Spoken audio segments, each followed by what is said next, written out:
Hi, everyone. I'm Monica Nicholsberg, a contributing editor here at GeekWire.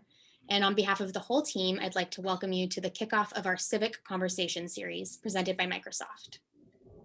This is the first in 3 virtual events we'll be doing this year in partnership with Microsoft, the underwriting sponsor of GeekWire's Civic coverage, where we'll explore the intersection of public policy and technology. To see all of our coverage in this area, just go to geekwire.com/civic. We've got a timely discussion in store for today, coming 1 year after the shutdown of Washington State's economy, as hopeful signs emerge for how we can bounce back. It's going to take every ounce of our community's strength to regroup from the past 12 months, and we hope this event will shed some light on the challenges and solutions ahead.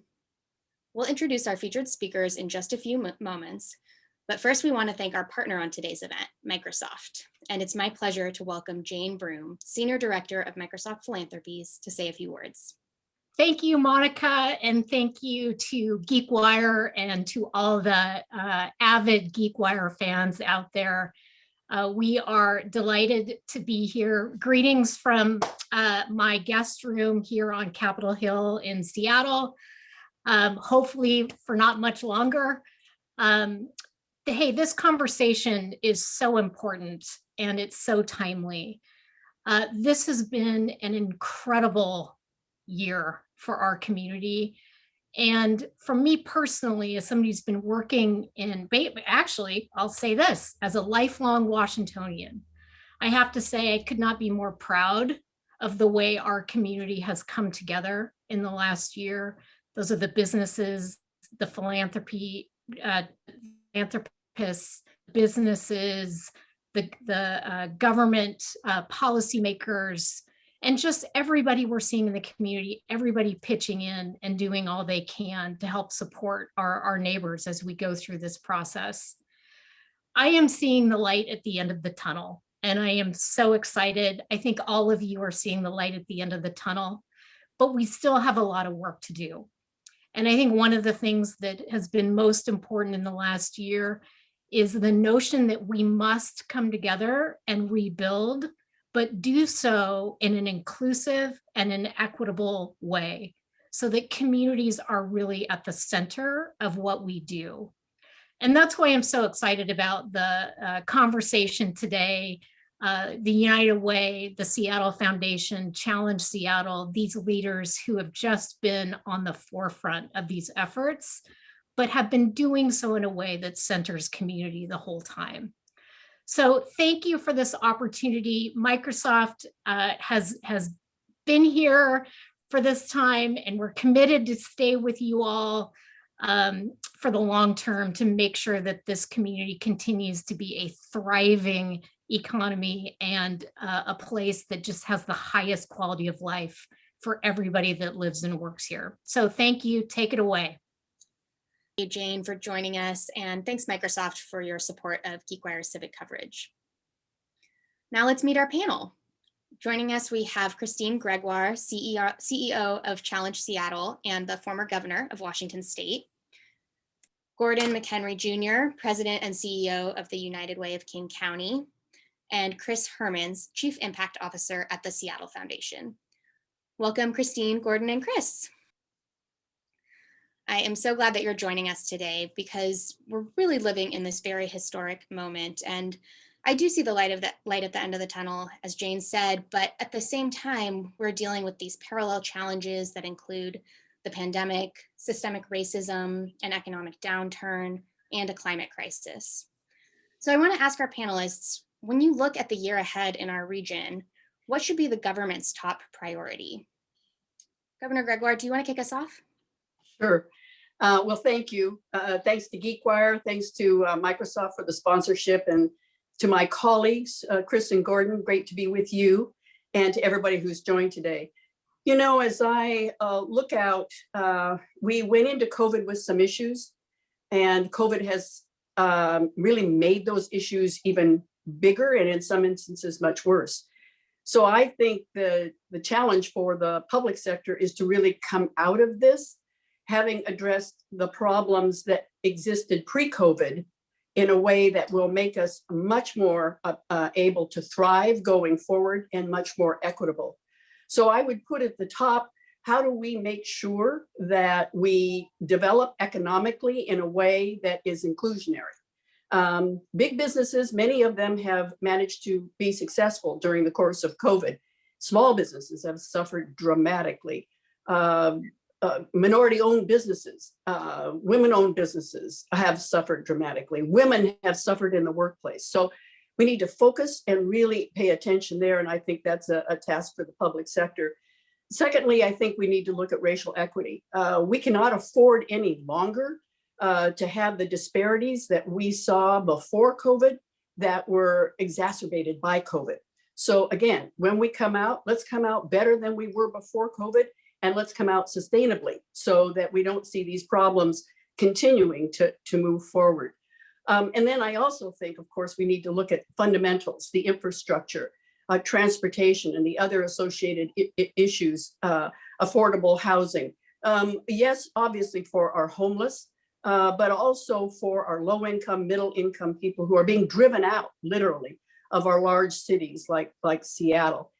And homelessness has to be absolutely considered an urgent issue that needs immediate attention. We can't thrive economically, we can't have our communities come together, and we can't save lives unless we're willing to step up, particularly with regard to our chronic homeless. Kris or Gordon, do you agree that equitable recovery should be public policy priority #1 right now? Yeah, Gordon here. Yes, I do agree that is a very high priority. I think everything that the governor said is spot on. I would remind folks that early in the crisis we came up with a new descriptor: essential services, and so it spans a wide range. And it was appropriate because in such a quick moment in time we lost all the key elements of social cohesion. Libraries, community centers,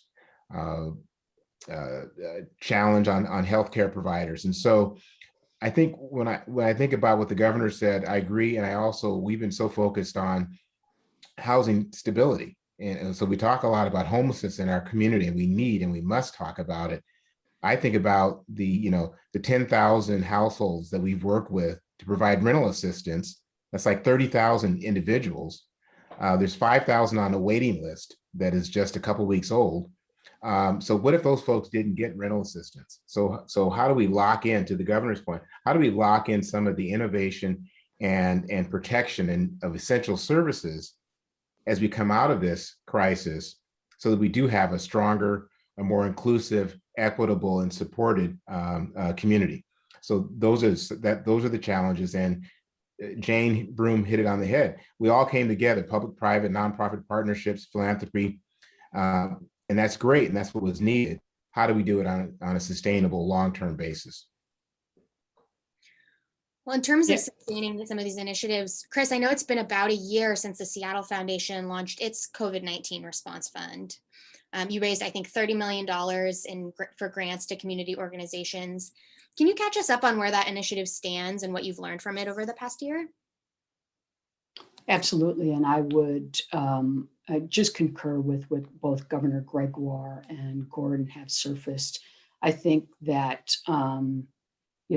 the compounding crises of the past year just kind of pulled the curtain back on how broken our systems are and our society is. I think the priorities really, are not necessarily issue specific. It's around principles, and I think both the governor and Gordon lifted it up in terms of that everything has to be considered through a racial and economic equity frame and lens. We have to make sure that, I think one of the key things we've learned is not just how interconnected we all are, but how interdependent we are. And so as both Governor Gregoire and Gordon lifted up, the importance of creating a safety net to ensure working families and low-wage workers have a baseline of stability and economic security is critical. And I think we just recognized with the COVID-19 Response Fund. And while Seattle Foundation hosted it, it really was, as both Jane and Gordon have emphasized, a unprecedented cross-system, cross-sector effort. It was really working together in ways we hadn't before. And I think as another priority, it's the only way forward, especially if we are going to tackle not just the racialized disparities, but how they show up and impact our community across the region in housing and homelessness, economic security, childcare and healthcare, especially mental behavioral health services, and education equity and climate change. So what we really saw for the COVID-19 Response Fund was just how deeply vulnerable our residents, workers, and families are. And I think that we recognized that it was important more than anything to work alongside of the private sector and the public sector to show where philanthropy could have unique value add in supporting residents who may not have been able to access due multitude of barriers, those basic supports to ensure that they could keep a roof over their head, food at their table, their children safe, and their heat and electricity on. And it was just an extraordinary effort that we've all put in place to be able to do this. And I think we also saw the way that the public sector, the government at all levels, were able to pivot and shift policy in order to be able to respond in this acute crisis. And I think we all know that we have to bring that same public and political will for the long-term rebuilding. And so while we look back to learn, we can't go back, and we cannot keep doing what we've been doing. And I think that's one of the key lessons, that really focusing on racial and economic equity, supporting the most vulnerable workers and families, knowing that everyone was going to be impacted by the crisis and the compounding crises, but we would be impacted differently. And Black and Indigenous families of color were disproportionately impacted. And so I think for the work going forward, this collective effort, we have pivoted after the $30 million has been awarded to trusted community partners across the region. We're focusing on this going from relief to recovery to reimagined and reinvented future. And so we've launched the Fund for Inclusive Recovery specifically to start working on that long-term vision for a more inclusive and equitable recovery. When we talk about equitable recovery, there's this big debate happening in our state right now over who should pay for recovery and how we balance the needs of different communities. Gordon, as you were mentioning, you work with some of the most vulnerable people in our state. How do you think we should thread the line and balance their needs with the very real needs of businesses and our employers who also are struggling to recover? Mm-hmm. Sure. And I think the two are very much related because there are, too large a number of people in the state and in our county, in our Puget Sound region, who are challenged in terms of living, below a federal poverty line, being housing burdened. The governor talked about low income and medium or moderate income. Those folks are struggling right now. And when they struggle, they are not producing, they're not demanding the services or providing, buying goods and services that businesses need to be profitable. And instead, it's a challenge on the nonprofit sector and on the public sector in terms of those essential services. So I see it being very much related. And so we need to be focused on that. And I think we have to look at it from a sense of support and empowerment, not a deficit.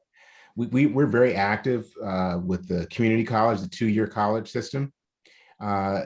The vast majority of the folks who are in that are looking to improve themselves. by getting a 2-year degree or vocational certification so they can land and have a living wage, a family wage. When you peel back the numbers, those are a lot of single parents. Those are a lot of folks who are first to go to college. Those are a lot of members from our BIPOC community. And there are in the academic setting and, trying to manage family and manage through a crisis. And so they're looking for support, not looking, for a favor or for charity. And I think too often we have to humanize our systems and our way of thinking so that it is inclusive of everybody, but also recognize, I think, to Kris's point, that for way too long, and not because of individual fault, but because of systems that disadvantage people of color and women and those who have a different approach in terms of their identities, their core identities, they have greater burdens. And so we have a societal obligation, to try to rectify that. And so I think we invest in those services, and we put energy around changing the systems that have perpetuated the harm. And then when we do that, and I think I'll just stop in just a second. I would say that one thing this last year has shown all of us, philanthropy and in the private sector, and the governor's, I know, going to speak to it, people are aware. And so I think we've gone from aware, we've gone from sympathy to empathy to solidarity. And now we have people who want to be in terms of action. They're action oriented. And so Challenge Seattle is very active in that area. They've got an economic recovery plan. We're talking to them.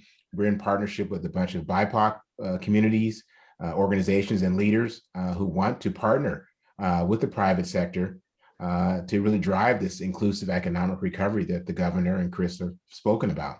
So I think we're well positioned if we can do it in a courageous and authentic relationship approach. There is a bit of a wild card here, another force that's underway that we don't entirely know how is going to play out, but it seems pretty clear that remote work in some shape or form is going to last longer than the pandemic. And when we think about the economic center of our region, the urban core, how do we ensure recovery there if the reality is just that the number of commuters who used to go to and from that area are no longer going to return? Governor Gregoire, I think you had some thoughts on this. Well, so I think it's premature for us to forecast what's going to happen.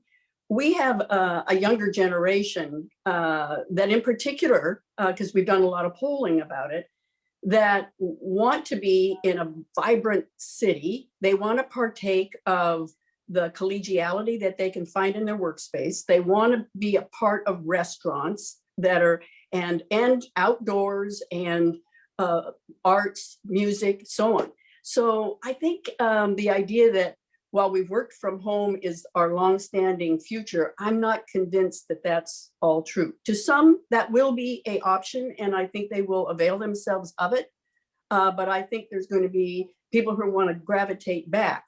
And I sure hope so, because in order for a city like Seattle or Bellevue or many others to be vibrant, they need a downtown population. They need those restaurants up and working and running again. They need those small businesses being visited on a daily basis. So when I've talked to some of the experts, they've actually cautioned forecasting on this, because what they've said is, you need to remember, we do have a relatively short memory in this country. And so while COVID is front and center in all of our minds right now, it won't be in 3 years or 2 years or what have you. And there will be this willingness to go back. But when we do it, we've got to do it right. And we've learned some lessons pre-COVID and during COVID that we can absolutely take into consideration as people return to work, how we can do it in a way that is far better than what we were doing pre-COVID. What are some of the employers that you work with through Challenge Seattle saying that they need in order to make the return to work happen? Well, there's a lot of concern. One about schools.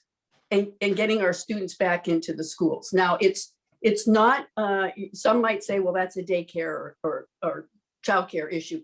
Yes, that's part of it, because our workers do need to be able to free themselves up to go to work. And and COVID has taken unduly burden on women because of that. But it's also because that's our workforce of tomorrow. And the learning loss that's there is dramatic.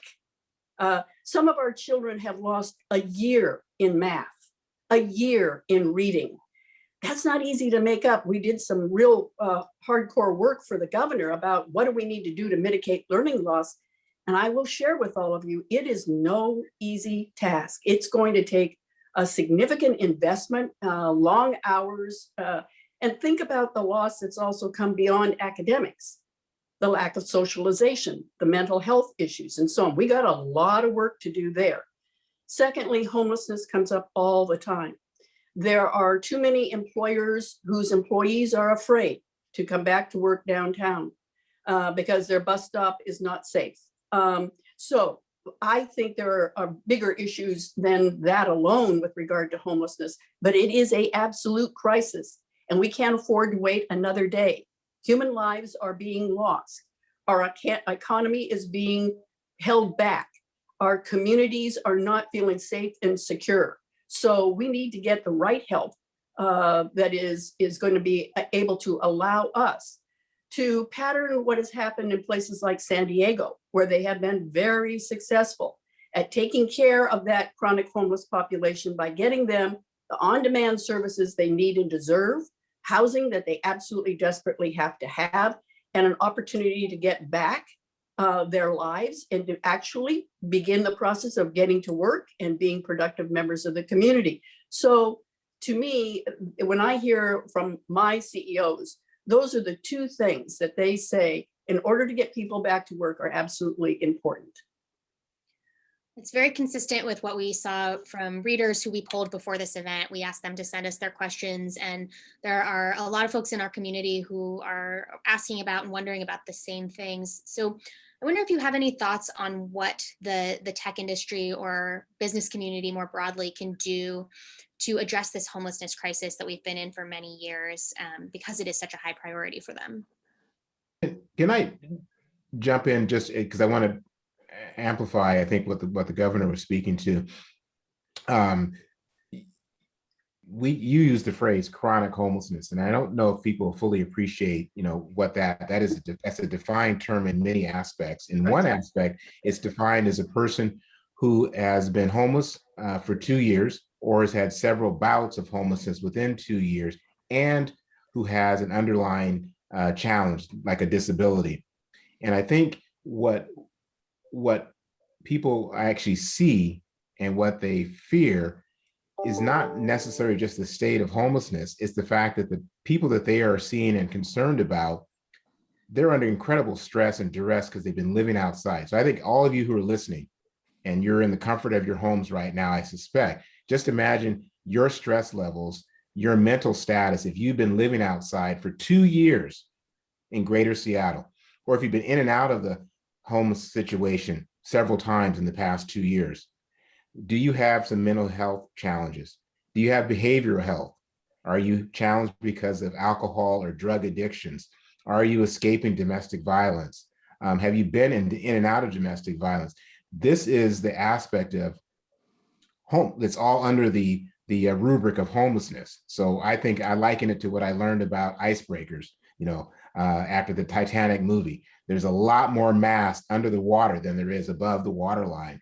And when people talk about homelessness, yeah, we've got to do something about it, but it is not as simple as many people think it is to just move people, from their tent into a shelter, because they have all these other issues that got them there in the first place. So what is shorthand?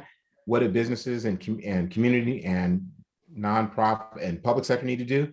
We need mental and behavioral health treatment on demand or when needed. We need to have mental crisis intervention happen, not from a police officer, but from somebody who's trained in de-escalation, trained in mental and behavioral issues.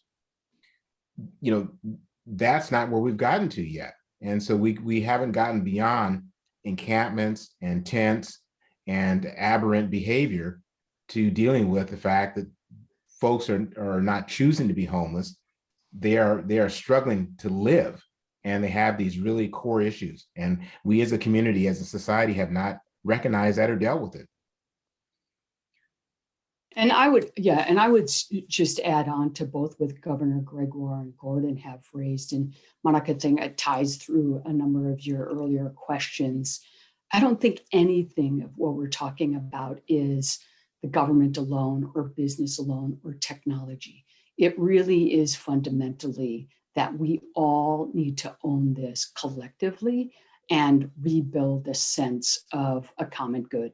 And recognizing that when our most vulnerable residents and workers and families are stabilized, all of us do better. And I think what we have seen, and Governor Gregoire's kind of reporting of some of the polling really shows, is that there is, on the surface, a real interest and commitment in solving these.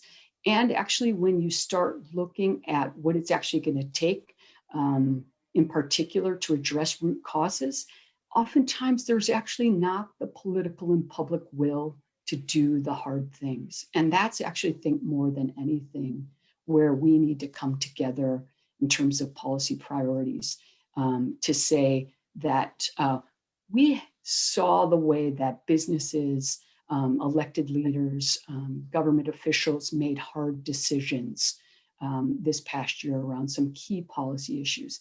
It's that same kind of courage that we need to bring forward when addressing some of these essential needs that are really, if not addressed, will continue to threaten the vibrancy of this region. And I think Gordon very well pointed out, and Governor Gregoire touched on, there is important legislation in the state legislature right now around extending and expanding behavioral health supports, especially more permanent supports, and working to ensure that people have access to more durable care and supports over the long term. Similarly, we know that there's important legislation and policies being considered both at the county, city, as well as state and federal level around housing, affordable housing production, around support of rental assistance, around just cause evictions, and around really fully funding the Housing Trust Fund. All of that is just core to what we're talking about. And I think we also just see, again, to what Governor Gregoire raised is, this piece around educational equity and access. And we know that especially for families who have children with independent education plans and children with disabilities, that learning loss is even more significant. And thinking about, again, what's our targeted approach in supporting families like that. And then as well around childcare, very important legislation with Fair Start, FAIR Start, around really supporting working families, because we know, as Governor Gregoire pointed out, that the economic devastation has had an impact more so on working women, and especially on single working moms and women of color. And I think what we have to be careful of, I think, not to show that it's either individual workers and families pitting against small businesses. In fact, if you look at family care homes, which are licensed childcare providers in homes across the state, a very large proportion are immigrant women of color who are running these businesses. And the combination of being able to ensure we're supporting the small business, providing care for working families, they're intertwined. And that's, I think, the same kind of approach we need to take to all of the critical issues that really will be core to our reimagining and reinventing our systems for a more equitable future. Kris, I think what you just said is really interesting in regards to the way that the public and private sector really came together to immediately address some of the pressing needs during the COVID crisis. You know, I'm thinking back to the very beginning when businesses worked together to ensure enough PPE for our healthcare workers, all the way to today when I know Challenge Seattle is really involved with standing up, you know, facilities to streamline vaccine distribution. And it makes me kind of wonder why we haven't had the same sort of crisis response to the crisis of homelessness that we've been in for several years now. And maybe this is a question that you can answer, Governor Gregoire. Do you think when we're out of the woods here, do you get the sense from your member companies that the same kind of energy could be put behind sector and public sector to finally get our arms around this issue? So I think this has been a learning lesson for everyone. The learning is that we can't just leave the issues of today to one sector. The nonprofit sector alone cannot. The public alone cannot, and the private alone cannot. But if we all work together, it is amazing what we can accomplish. So the public-private partnership that we started literally on March 2nd, 2020, was unprecedented and got national attention, and deservedly so. And it was, yes, all those sectors, and in the community chipping in, every one of them, trying to be a part of the solution, not part of the problem. So what I think is happening and what we've got going now, where we've stood up this command center at the Department of Health, where the Department of Health's in charge, but supported by the private sector, that's unprecedented around the country. And out of it are coming amazing ideas. So when we first had our conversation with the governor and we said, we don't pretend to understand all the issues that the Department of Health has to do, but Starbucks does deliver 100 million cups of coffee worldwide every week to satisfied customers. Do you think we could help on the logistics so that we can get shots in arms for the people of the great state of Washington? And the governor stood up the command center and off we've gone, and with tremendous success. So I think it has opened up a door for us, opened up an amazing door where now I think the private sector, the nonprofit's always been there, quite frankly. Public sector has struggled trying to do things alone. And now the private sector realizes it's a calling. It's a calling to everyone involved in the private sector to realize that we need to give back. We need to contribute. We need to be a part of the solution. So when it comes to things like homelessness, that we must play a role as well. And we must understand the Lived Experience Coalition. They have get insights that I could never have because I've never experienced it. We have to listen to the BIPOC community. They have lived experience I have never had. They have ideas, solutions, wonderful, new, energetic ways to address some of our most pressing problems. So if we listen to each other and we learn from each other, we put our expertise and our resources together, I don't think there's anything we can't accomplish. I've been really clear with my 21 members. Helping the community is no longer writing a check. Yes, writing a check is good and must continue, but we need a whole lot more. We need personal engagement, personal involvement, expertise, loaning people, really working together with the public and the nonprofit sectors. And if we do, I think the future is really, really good for all of us. We're talking about the broader responsibility of our companies essentially here. And I've been wondering about what role they can or should play in encouraging vaccine rates to increase. So, you know, Microsoft just had this big announcement that they're going to start returning their employees to their offices. And I'm curious if you think it should be incumbent on these big employers to require some level of vaccination in order to return to work. Well, we've talked a lot about that. And by far and away, most of my members have said they will not require, but they will absolutely encourage. And they are clearly doing that. And they're doing it. So we have a noon briefing that we began on March 2nd We expected it to last a couple of weeks, and sarcastically yesterday I said it did last a couple of weeks in a year that we've been doing this. But what we've done is we've put before the employers the science, the facts, the data, the experts, and they in turn are communicating that out to their own employees. We're blessed. We're blessed.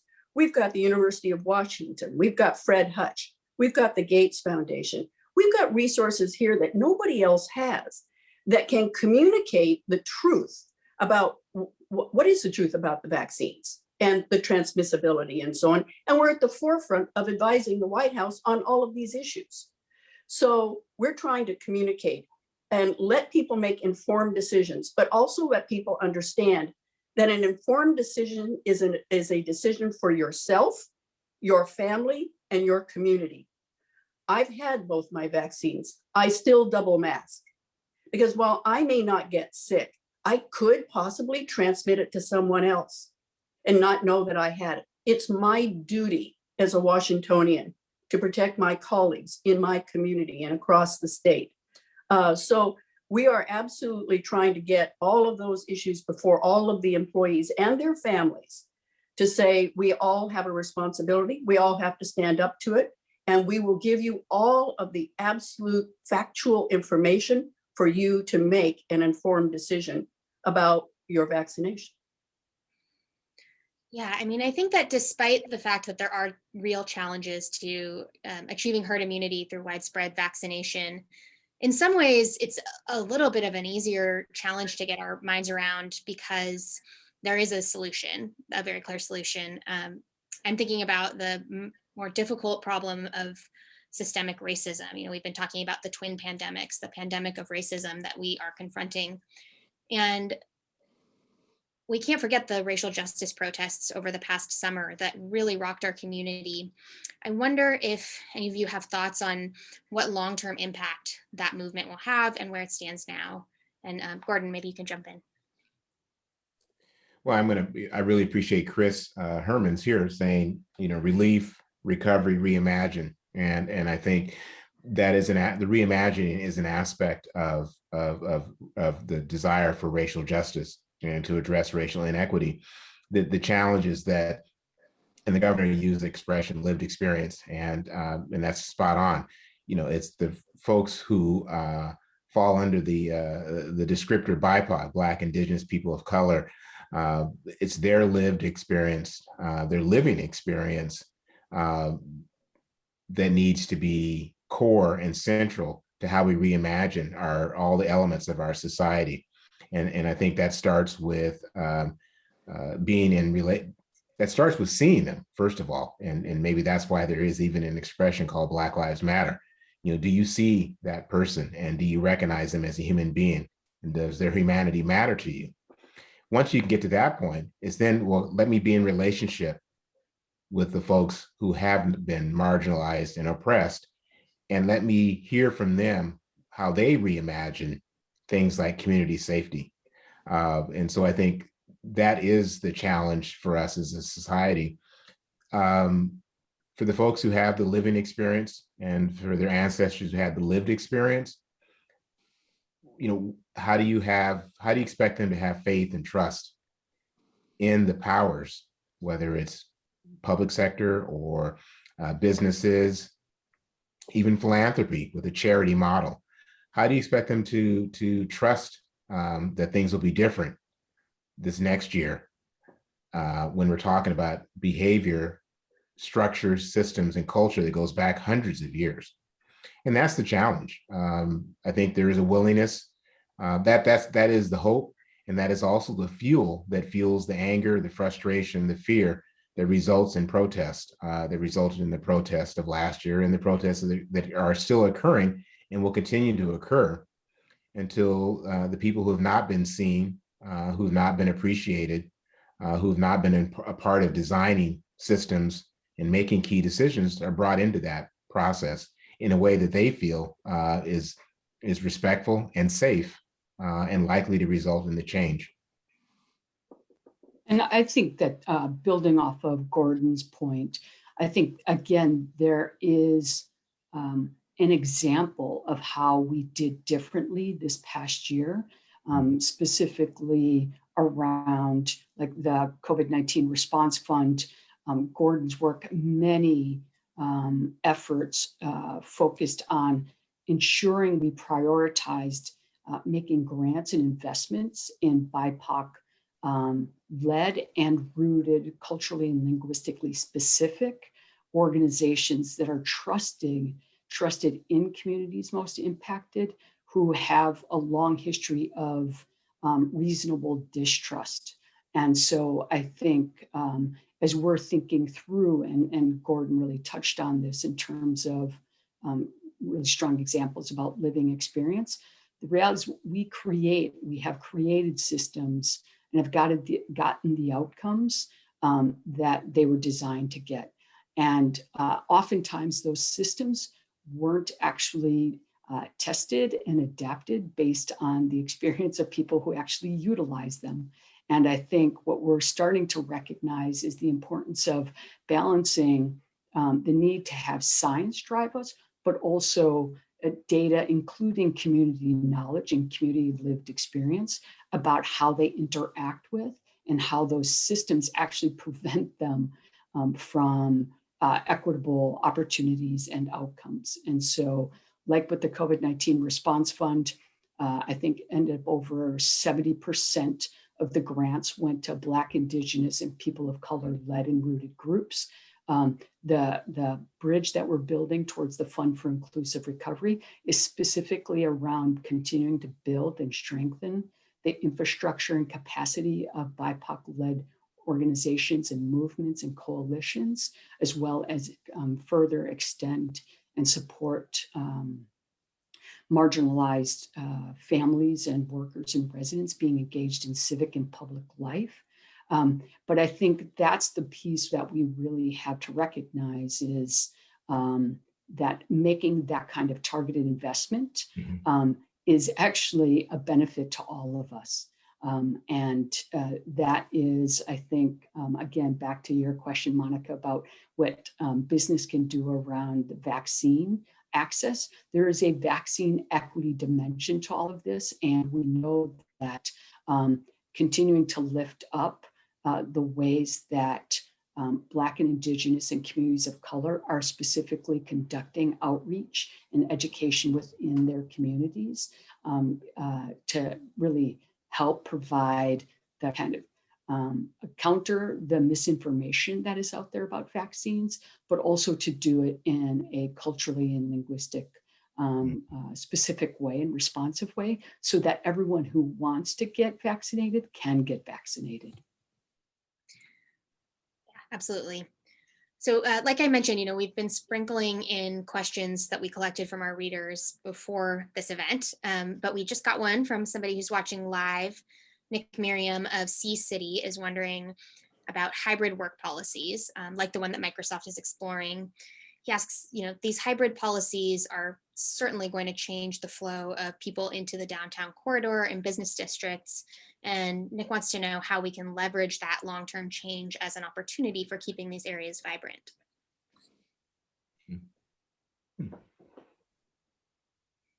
Well, I'm sure Governor Gregoire has a lot to say to this.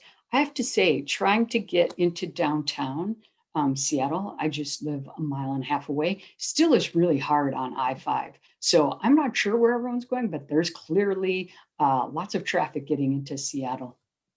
That's an intractable problem. So I think coming out of COVID, we really have to think about our public transportation. We were growing dramatically in the use of public transportation. We were leading the nation. And the last thing we need, to Kris's point, the last thing we need is everybody now saying, well, I'm just going to drive my car downtown, because we're never going to get there and get out of it if that's the attitude we're all going to have. So we've been trying to work with public transportation to forecast what they can expect. And it's really challenging to figure out what are the population going to do. But we really need to encourage the population to feel good about getting back into public transportation, that It's been taking all the right measures, all the right steps to make sure it's safe and secure for them. So one of the things I worry about a lot as we come out of COVID is, yes, we can have a hybrid model. We don't have to come downtown 5 days a week. We can, come down 1 day a week or whatever. That opens up all kinds of options for people, by the way, to move to places if they choose that are more affordable to them and be able to come down once a week. But again, even at that, public transportation is the key to our success for tomorrow. So how do we invite people to get back, in this instance, interestingly enough, to where they were pre-COVID, where they were really gravitating towards public transportation, and understand that if we want to tackle climate change, if we want to get homes to our families in a timely way, it's in our hands. We can do it. And driving your own car downtown isn't the avenue we want them to take. I agree with both what Kris and the governor said, and we were having a conversation with some colleagues. And I said, my definition, Gordon's definition of downtown in quotes is South Lake Union to the north, Soto to the south, the waterfront obviously to the west, and Broadway to the east. So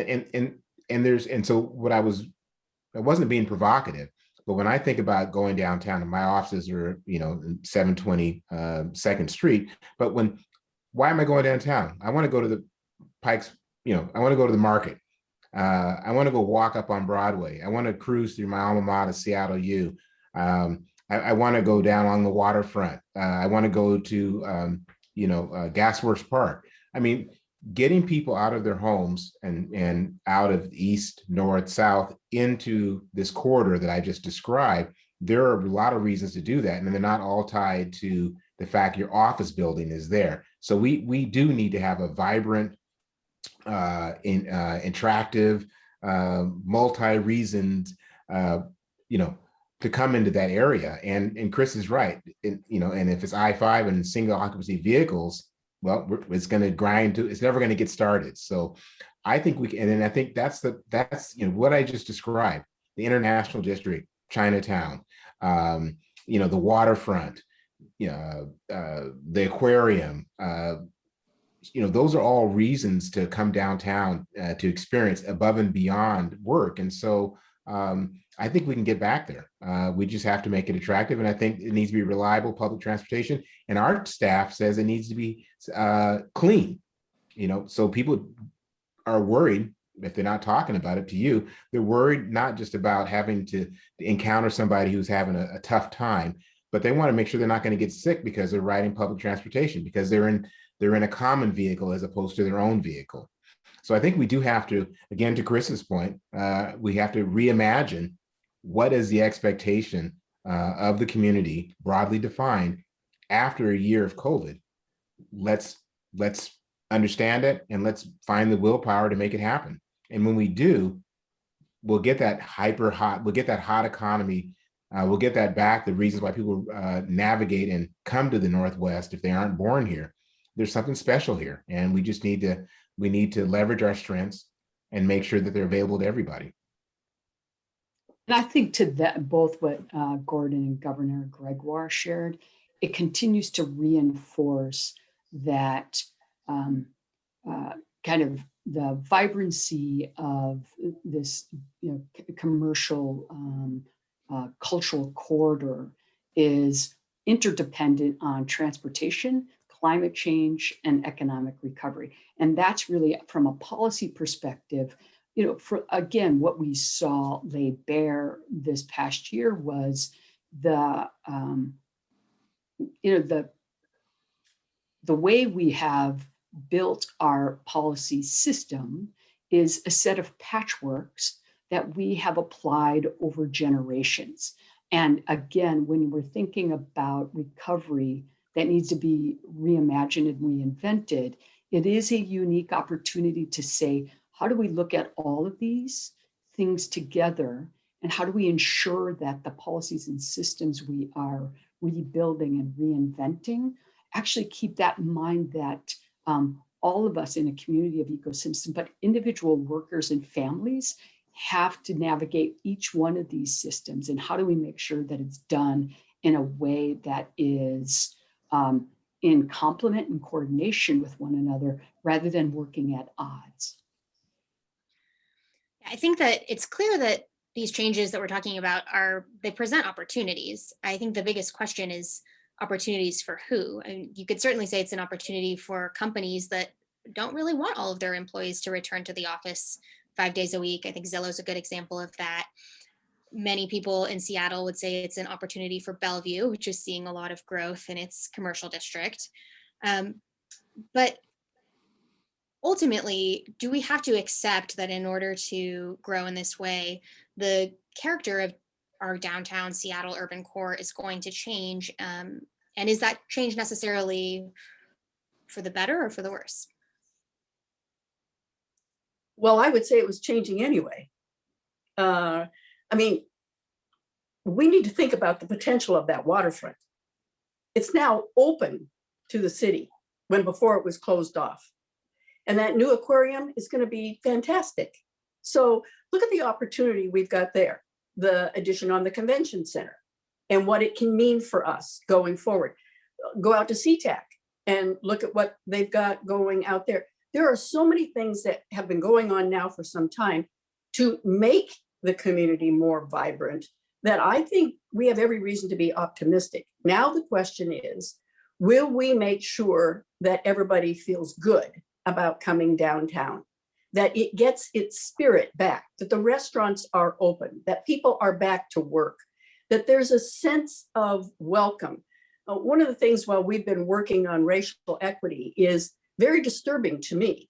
And that is what our polling shows is that our BIPOC community doesn't feel welcome in downtown, as you described it, Gordon. They don't feel welcome.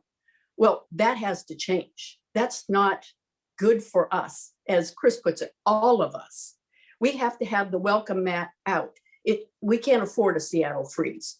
So we have to be an inclusive, open, welcoming community at large, and then see the potential of what we've got. Now, some of our private sector is thriving. Too much of it is not. It is just not. Our small businesses, our women-owned, our minority-owned businesses are not thriving. And they're kind of the culture, the spirit, the heart of a community. To go into that small business and feel how that is. So we've got to get everybody back to a job if they choose and can. We have got to get our kids back in school. We have got to get our businesses up and running again for everyone.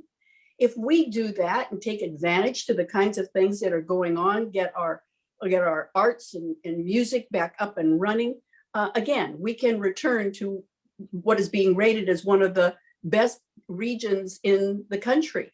And that's what we deservedly have before us. But it's up to us to take advantage of it. I'm glad that you steered us to this kind of optimistic place, because I think that in spite of all of the challenges that we've been discussing that are very real, this moment does feel optimistic. So I'm curious if one or more of you could share with me what gives you the most hope for our region in 2021 as we look ahead. Well, I think, all of us, Gordon, Governor Gregoire, myself, really emphasized that Jane did in her opening. And that is,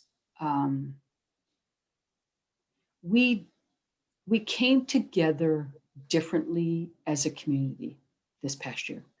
And that was informal partnerships, as noted, in cross-sector partnerships with the private, the public, and philanthropic sectors, really showcasing and putting the spotlight on communities most impacted and the innovative and creative ways that BIPOC leaders and organizations and mutual aid associations all came together.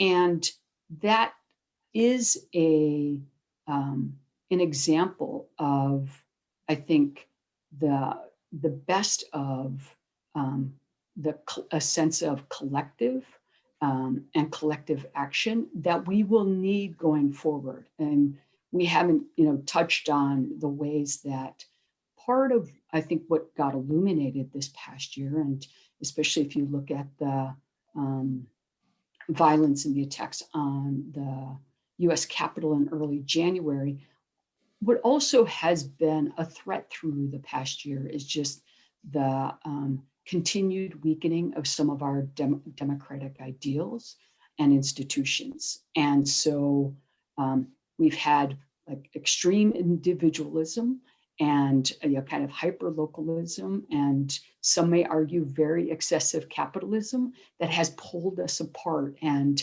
the fabric, the underlying social fabric, has been fraying. And I think what we saw is that people came together differently, and that principle and that sense of a common good was critical for us getting to the place we are. And it is going to be even more important moving forward if we are really going to reimagine through reinvention, and specifically looking to address all of the shifts we need to make using racial, centering racial equity, knowing that these disparities fundamentally compromise our region in terms of shared prosperity and belonging and sustained and sustainable growth.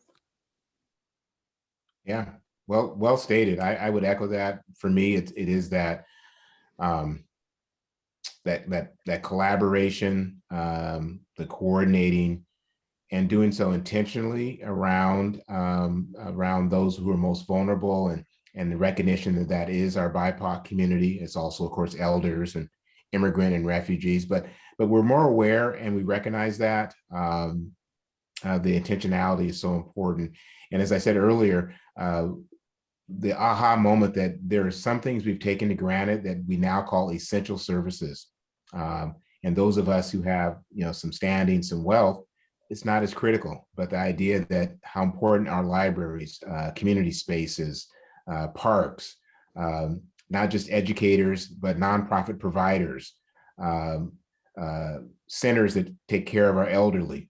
When we think about what we've gone through and how we've now understand what is most important, it is a great springboard if we do it in an inclusive manner to really strengthen our region. And let's do it locally.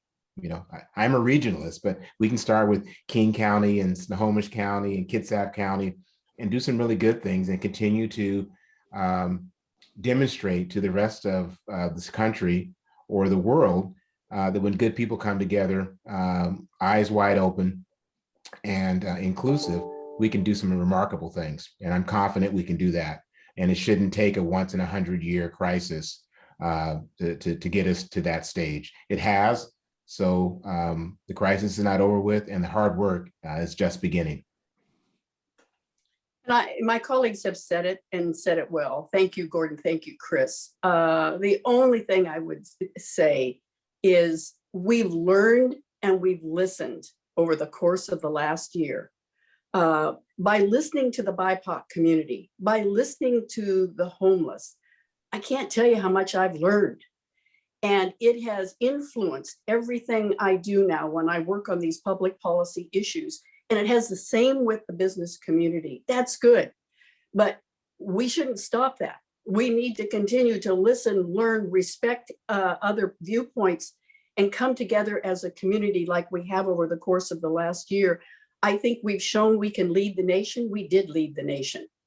And we can do it again on all of the issues that we're concerned about if we all work together. And so I'm really quite optimistic about the future and what COVID has taught us about working together, about listening and learning, because I think that's what will achieve success for all in this region and across our state. Great. Well, on that hopeful note, I'd like to extend a big thanks to Governor Gregoire, Gordon, and Kris for this thoughtful discussion. And thanks again to Microsoft for their support of our Civic Conversation series. If you missed any components of today's discussion, or you just want to follow up on any key points, we'll be sharing the video with all registered participants. And don't forget, the GeekWire Awards are coming up on May 20th, so you can register and nominate your favorite tech entrepreneurs and innovators at geekwire.com/awards. Thanks everyone for tuning in.